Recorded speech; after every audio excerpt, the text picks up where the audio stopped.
There is a particular kind of silence you learn when you are young. Not the silence of contentment, not the quiet of a mind at rest, but the silence that is trained into you, shaped by the repeated experience of speaking and being dismissed, of reaching toward connection and finding only indifference or correction, or the subtle but unmistakable message that what you have to say does not quite matter.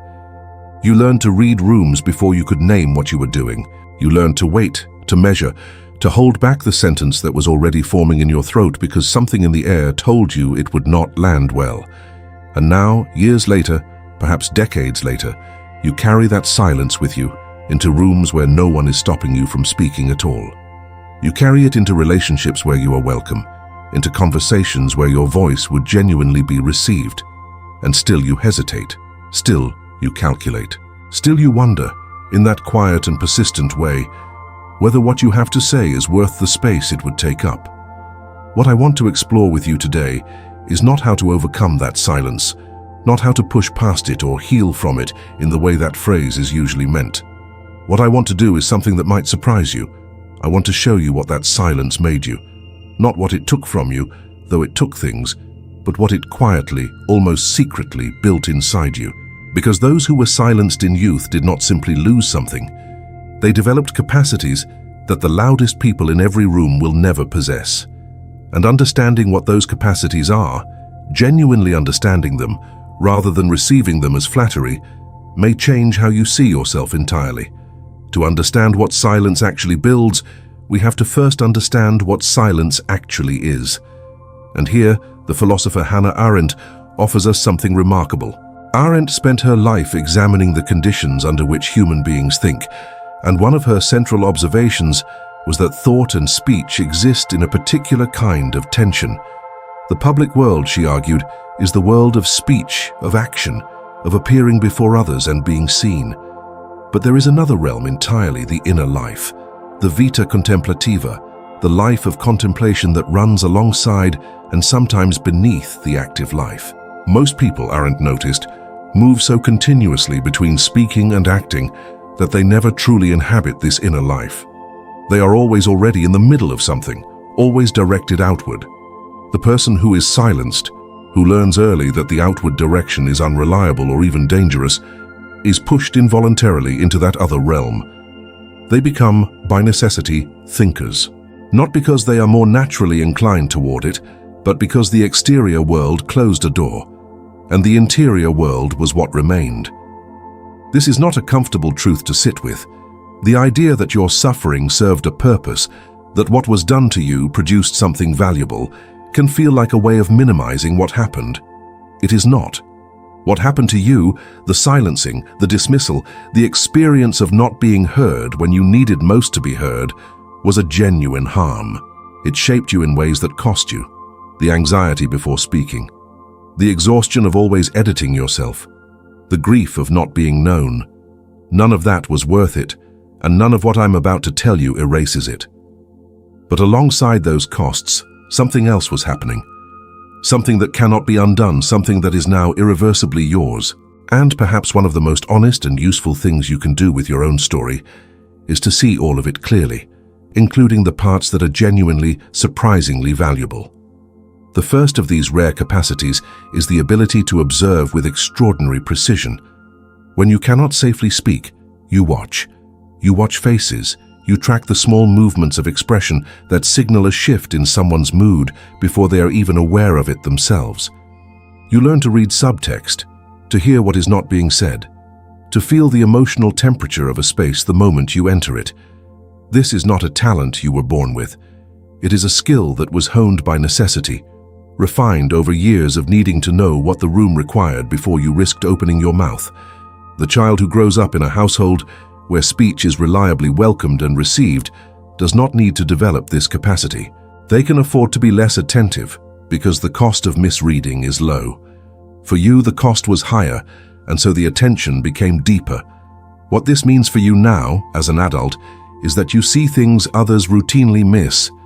You notice the tension in a conversation before it becomes explicit. You sense when someone is performing fine but is not actually fine. You catch inconsistencies between what people say and what they mean. You carry with you a kind of perceptual acuity that most people simply do not have, not because they are less intelligent, but because they never had reason to develop it. If that resonates with something you recognize in yourself, I want to invite you to stay with me here. I explore these kinds of questions every week, looking at the human experience through the lens of philosophy, trying to find the deeper patterns beneath the surface of ordinary life. If this is the kind of exploration that speaks to you, consider subscribing. Not because you need more content, but because having a space where these questions are taken seriously, where your complexity is not flattened or simplified, that kind of space is worth finding and keeping. The second capacity that silence builds is a relationship with your own inner life that most people genuinely cannot access. Arendt wrote about the importance of what she called the two-in-one, the internal dialogue that constitutes genuine thought. She believed that thinking is not a monologue, but a kind of conversation with oneself, a process of questioning and answering, of examining an idea from multiple angles, of being willing to disagree with your own conclusions. Most people, she observed, never truly develop this capacity because they outsource their thinking to the social world. They think by talking, which is not the same as thinking. They process experience by narrating it to others, which is useful but also limiting.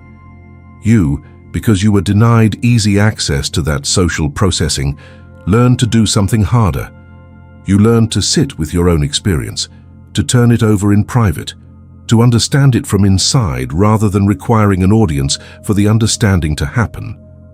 This means that you have a quality of self-knowledge that is genuinely rare. You know your own emotional landscape with a precision that surprises people when they glimpse it.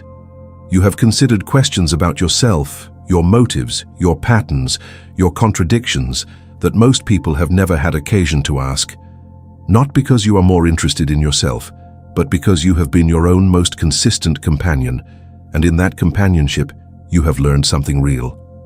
I know that many of you watching this have carried your story largely alone. The experience of being silenced is also, so often, the experience of not being believed when you try to name it later. People who have never been systematically dismissed do not fully understand what it does to a person, and so when you try to explain it, you sometimes encounter a blankness, a well-meaning but fundamentally insufficient response that makes you feel more alone than before you tried. If you recognize that experience, if you are watching this and feeling something loosen in your chest at being recognized, I want to hear from you. How long have you been carrying this particular shape of experience? When did you first understand that what happened to you in those early years was not about you, not about some inherent inadequacy, but about an environment that did not know how to hold you? I genuinely want to know. If the words feel hard right now, if putting it into language feels like more than you can manage in this moment, just type this: I was not heard. That is enough. Just those 4 words. Because someone else watching this right now needs to see them. They need to know that the experience they have been carrying in private is not theirs alone. Your willingness to name it, even in that small way, does something for the larger community of people who learned silence young. It tells them they are not strange. It tells them they are not broken. It tells them that what they lived through was real, and that they are not alone in having lived through it.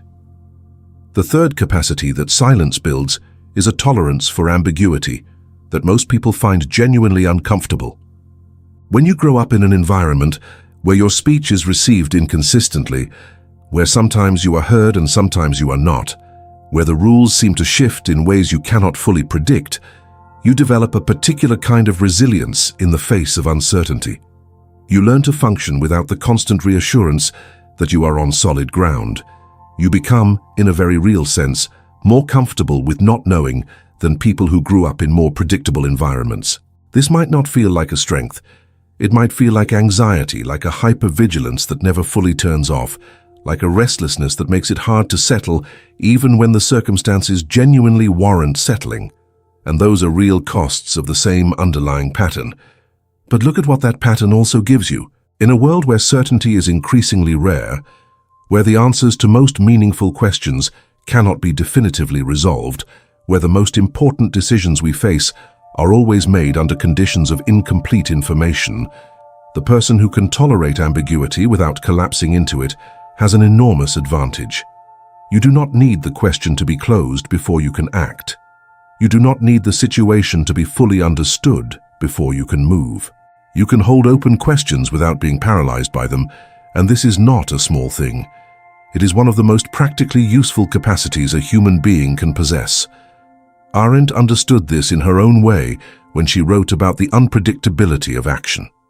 One of her central arguments was that because human beings are free, because our actions always begin something genuinely new, we can never fully know in advance what we are setting in motion. This irreducible uncertainty, she argued, is not a defect in the human condition. It is the price of freedom, and perhaps also its substance. The person who demands certainty before acting is not more careful or more responsible. They are simply less free. They are waiting for a guarantee that the nature of reality will never provide. You, because you learned early to move through a world that did not offer consistent ground beneath your feet, have already, in a sense, practiced this. You have already lived inside the uncertainty and found that you can survive it. That is not nothing. That is preparation for a kind of freedom that many people never access. The fourth capacity is subtler and perhaps the most surprising. It is a particular quality of attention in relationships, an ability to be genuinely present with another person's inner life in a way that creates an experience of being truly seen. This might seem counterintuitive. How does silence, which is often an experience of isolation, produce the capacity for deep connection? The answer lies in what the silence trained you to look for. When you are not filling the air with your own words, when you have learned to hold back, to listen, to wait, you develop an unusual relationship to other people's experience. You notice what they are actually saying rather than using the time they are speaking to formulate your response.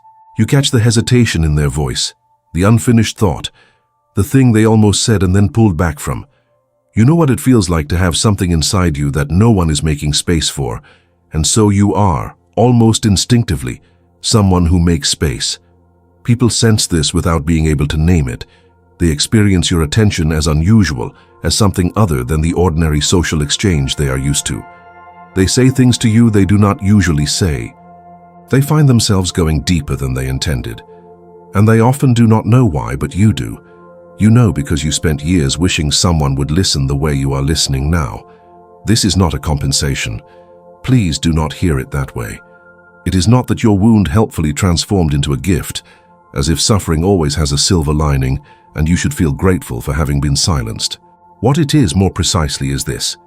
You developed something real, something hard-won, something that has genuine value in the same conditions that also caused you genuine harm. Both things are true. The harm was real. The capacity is also real. And seeing the capacity clearly, not as a consolation prize but as an actual thing you carry and offer to the world, matters. It matters for how you understand yourself, for how you move through your relationships, for the choices you make about where and how to offer this very particular kind of presence you have developed. The fifth capacity is perhaps the most philosophically interesting of all, and it is one that Arendt would have recognized immediately. It is the capacity for what we might call genuine moral attention. The philosopher Iris Murdoch, in a line of thinking deeply consonant with Arendt's, argued that seeing clearly and loving correctly are not two separate things, but aspects of the same moral act. To see another person as they actually are, rather than as a projection of your own needs and fears, requires a kind of selfless attention that is very difficult to achieve.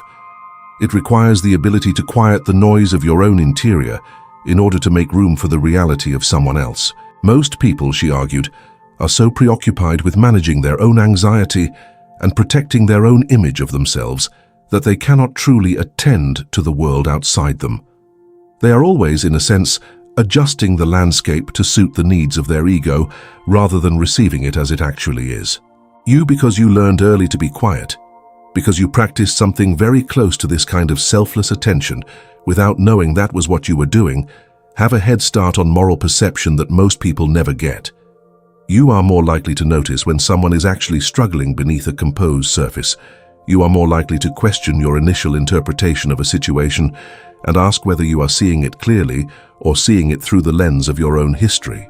You are more capable of the painful but necessary work of changing your mind when the evidence requires it. This is not because you are a better person in some abstract sense. It is because you practiced a form of attention that turns out to be one of the foundations of ethical life. What do we do with this understanding? That is always the question, and it is the question I am most reluctant to answer too quickly, because I think the temptation to immediately convert insight into action is one of the ways we avoid actually sitting with what the insight is showing us. So let me suggest something different. Let me suggest that the first and perhaps most important thing you can do with this understanding is simply to sit with it, to let it actually land, to recognize that the story you have been telling about yourself, the story in which being silenced was purely a subtraction, a loss, a deficit you have been trying to compensate for or overcome, is incomplete, not false, not to be dismissed, but incomplete. And that alongside the grief and the cost and the real harm, there is something else in the inventory of who you became. Hannah Arendt lost almost everything in the years when she was young. She was stateless for 18 years. She lost her country, her language, her sense of a stable world. She spent years in what she later described as a kind of enforced silence, a period where her ideas had no public space in which to appear, and what she made of that silence was some of the most original political philosophy of the 20th century. I do not say this to suggest that suffering is good, or that your silencing was secretly a gift. I say it because her story illustrates something about the relationship between constraint and depth. The pressure did not create her capacity. She was always capable. But the silence gave her something it gives everyone it touches without asking permission. It gave her interiority. It gave her a place to go when the public world was unavailable. And from that place, she eventually had things to say that the world had not heard before. You have things to say that the world has not heard before. Not despite what happened to you, but through it, out of it, transformed by it. The question is whether you are willing to trust that, whether you are willing to let the capacities you developed in silence become capacities you use in speech, in action, in the full and visible life you are still in the process of building. If what I have been exploring here touches something real in you, something that you have felt but not quite been able to name, I want you to know that you are not alone in this. There are so many people who carry the experience of early silencing, who are only beginning to understand what it made them, who have been treating the very capacities that make them extraordinary as embarrassing evidence of damage. I make these videos for exactly those people. For the ones who are ready to look honestly at the full picture of who they became, not to celebrate suffering, but to stop leaving parts of themselves unexamined and therefore unused. If that is the kind of exploration you want to keep doing, I would be honored to have you subscribe. Not because I have answers you cannot find elsewhere, but because this kind of examination goes deeper when it is done in community, when you have people alongside you who are also willing to look carefully at difficult things. There are thousands of people in this community who are walking a similar path, and they are not waiting for you to be healed or finished or certain. They are here now in the middle of the questions, just as you are. So if it feels right, subscribe and leave a comment below telling me which of these 5 capacities you recognize most clearly in yourself. I read every single one, and what you share often opens up directions I had not thought to go.